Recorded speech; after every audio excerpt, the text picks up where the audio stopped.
your mics work. Yeah. No, I'm not going to be seated. What I'm going to do is I'm going to Jerry Springer and run up with the mic. And let me get this cord so I can reach it all.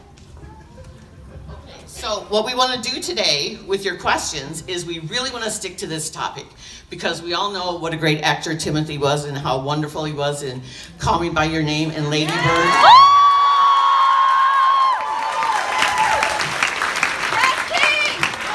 And hot sauce, but this is such a wonderful movie. So, anybody have a question? Come, please, down.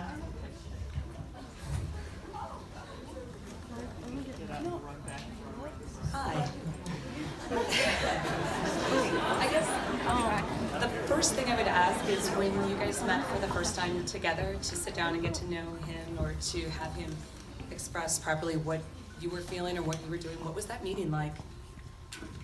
It was really surreal because I had auditioned a number of times for this, and kind of like the projects you were alluding to last year, those were, or I guess Call Me By Your Name was based on a book, but that was fictional. So this felt like a lot more pressure because I just wanted to get, I think with Steve and everyone involved, we wanted to do it justice and do the story justice and your family justice. So there was also like a relief involved in meeting Nick. He's really like exactly as he's described, a beautiful boy by his dad, and I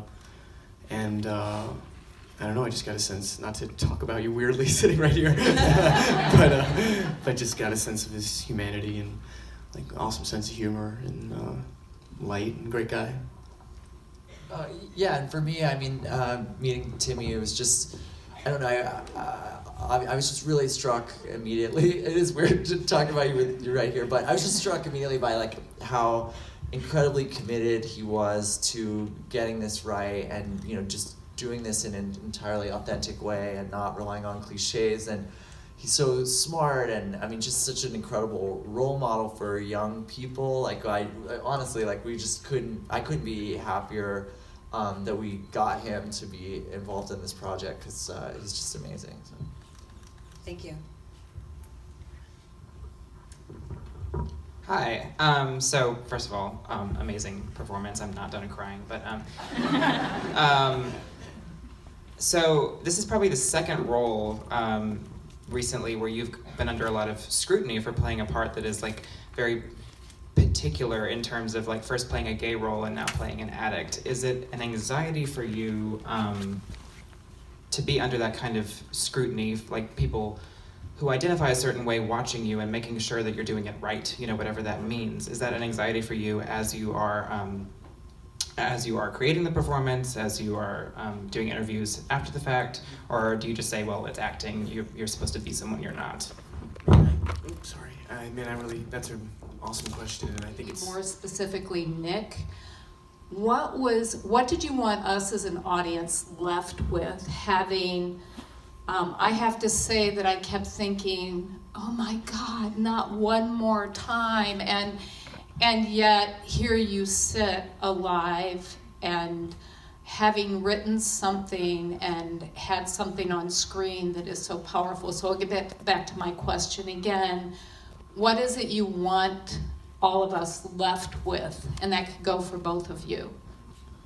That's a really amazing question. Yeah, I think I felt that way too, weirdly, when I was watching the movie, like when the phone rings, and it's like, no, Nick, like don't do it again. But, I think the thing is that, obviously like there is this crisis in this country where literally 200 people a day are dying from drug overdoses. And, I've lost so many friends to this disease. It really is something that is affecting everyone in this country.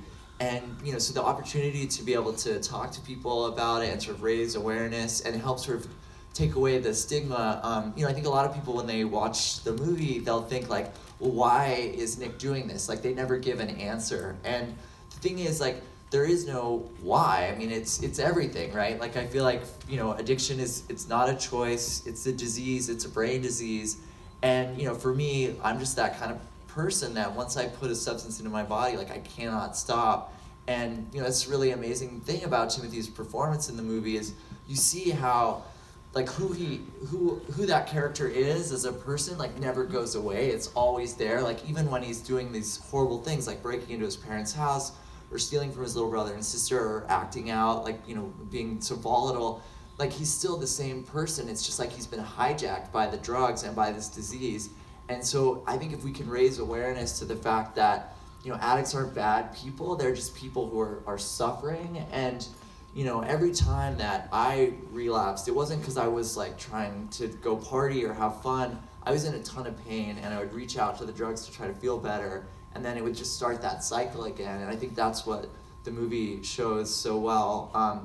And then the last thing I'll say is just that there is also a ton of hope out there. You know, I mean, for me, like, I just want to spread the message that no matter how far down you go, as long as there's still life, there's always hope, and we can just, you know, come back from anything. And the fact that, you know, I'm sitting here now, and, you know, my family, we have this amazing relationship. It's just a miracle, and I've seen it happen over and over again for people in recovery. There can be a really amazing life after getting sober.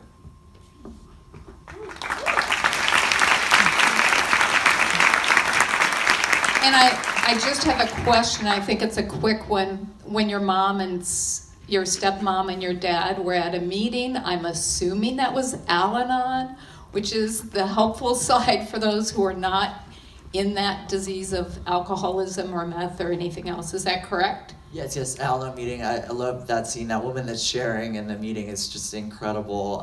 Yeah, and that can be, my mom actually is super involved in Al-Anon. It can be a really helpful thing for families going through this. Right, thanks.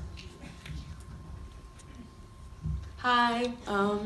First, I want to thank you for the amazing performance and such a beautiful film. I have a question for Nick, mostly. Have you kept in touch with people that you met along your journey, and specifically, do you know what's happened with Lauren? Well, that's that's interesting. Yes, like in some ways, you know, I feel like I've you know, kept in touch with some people. The ones that have gotten sober, I've stayed in touch with. People that are still using that I was like running with or whatever, you know, I've tried to stay away from. The Lauren character is kind of a combination of like a couple different girlfriends in my life, but as far as I know, she's doing well. And you know, that scene where she overdoses and you know, he's doing CPR, you know, that was a real thing that happened. And you know, I think something that is really amazing about this movie, I mean about Timothy, is you, I feel like, I don't know, there's such a, I don't know, there's such like a feeling that, I don't know, there's no hope for people who are going through this. And I feel like, you know, the thing that we want to talk about is just that it really is possible to have this like amazing life afterwards, like I said. And actually one of the girls that's kind of an amalgam of the Lauren character just had a baby recently, and you know, is like doing super well. So it's cool. I think we get to kind of show that too, that like there is like hope on the other side.